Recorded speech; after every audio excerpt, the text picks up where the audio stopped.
I'm Dr. Jitesh Raj Purohit. I'm working as a consultant surgical oncologist at Specialty Surgical Oncology Hospital, Mumbai.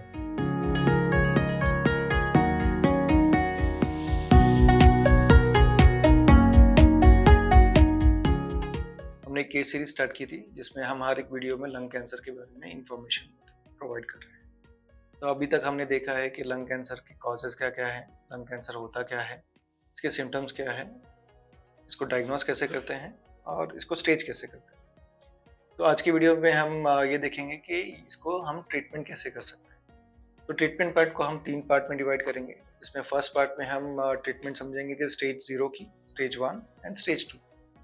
Next video उसमें हम देखेंगे कि stage 3 and stage 4 की treatment कैसे है। तो हम स्टार्ट करते हैं स्टेज 0, 1 एंड 2 की ट्रीटमेंट। तो ये जैसे कि हमने पिछले वीडियोस में देखा था कि ये स्टेज 0, 1, 2 जो है ये लोकलाइज्ड डिसीज है और इसे हम मेनली जो है सर्जिकल मोडालिटी से ट्रीटमेंट करेंगे, ये हम अपफ्रंट सर्जरी करेंगे। तो इसमें एक टर्मिनोलॉजी है अपफ्रंट। अपफ्रंट होता है जब हम कीमोथेरेपी देने से पहले, जब हम सर्जिकल प्रोसीजर करते हैं या सर्जरी प्रोवाइड करते हैं कोई भी ट्यूमर में, नॉट ओनली लंग कैंसर, बाकी किसी भी सर्जरी कैंसर में अगर हम सर्जरी पहले करते हैं तो इसे हम कहेंगे अपफ्रंट सर्जरी। तो स्टेज 0, स्टेज 1 एंड स्टेज 2 में हम अपफ्रंट सर्जरी प्रोवाइड कर सकते हैं क्योंकि ये लोकलाइज्ड डिसीज है। इसको सर्जरी करने से पूरा का पूरा बीमारी बाहर आ जाएगा और हम कीमोथेरेपी मे और मे नॉट उसको अवॉइड कर सकते हैं depending upon final HPR report या फाइनल पैथोलॉजी रिपोर्ट। तो इसमें लंग कैंसर के जो सर्जिकल मोडालिटीज़ है उसमें हमारे पास अलग अलग ऑप्शंस अवेलेबल है depending upon severity of your disease. तो इसमें ऑप्शंस है, पहला थोरैकोटोमी, दूसरा है वैट सर्जरी, तीसरा है रोबोटिक सर्जरी।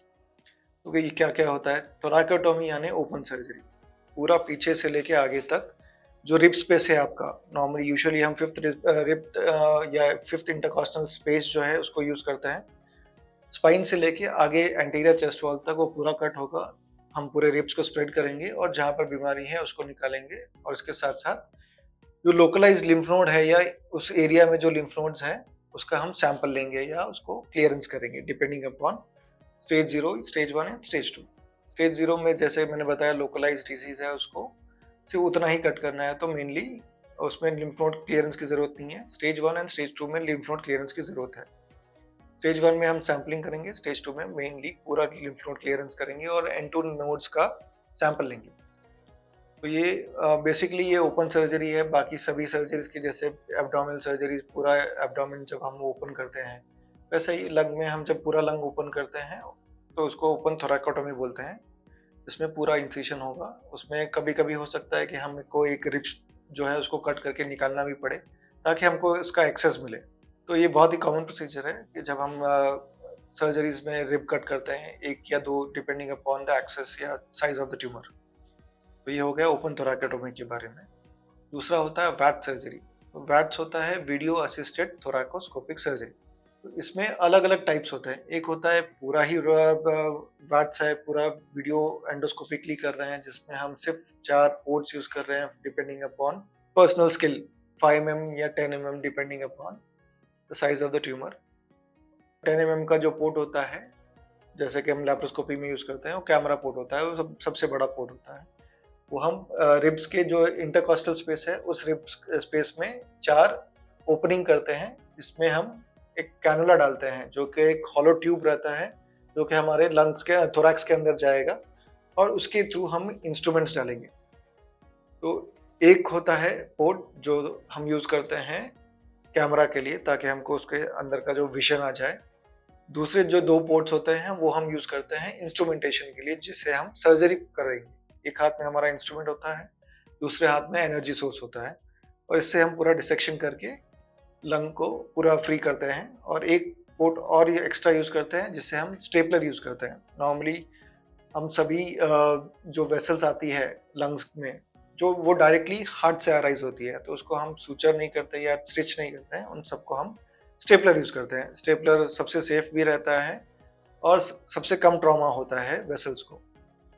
तो स्टेपलर यूज करने के लिए हमको एक और पोर्ट जो है वो 12 mm का यूज करना पड़ेगा और उसी पोर्ट को हम स्पेसिमेन एक्सट्रैक्शन के लिए भी यूज करते हैं। उस पोर्ट को हम 3 to 4 सेंटीमीटर तक एक्सपैंड करते हैं और जो लंग का जो टिश्यू है, जब स्पेसिमेन पूरा डिसेक्शन करने के बाद जब उसको बाहर निकालना होगा, लंग अराउंड 10-15 सेंटीमीटर का बड़ा होगा, तो वो 4 टू 5 सेंटीमीटर के इंसिशन में से उसको हम निकाल सकते हैं, क्योंकि लंग एक स्पॉन्जी टिश्यू होता है, स्पंज की तरह वो पर्पल हो जाता है। तो जब स्पेसिमेन पूरा निकल गया है तो हम लंग के थोरैक्स के अंदर एक बैग डालते हैं, प्लास्टिक बैग, जिसे हम स्पेसिमेन एक्सट्रैक्शन बैग कहते हैं। उसके अंदर हम स्पेसिमेन को प्लेस करते हैं और जो स्टेपलर के लिए जो हमने पोर्ट यूज़ किया था, थोड़ा उसको एक्सपैंड करके उसमें से हम स्पेसिमेन को बाहर निकाल देते हैं। तो ये हो गया एक वीडियो असिस्टेड थोरैकोस्कोपिक सर्जरी।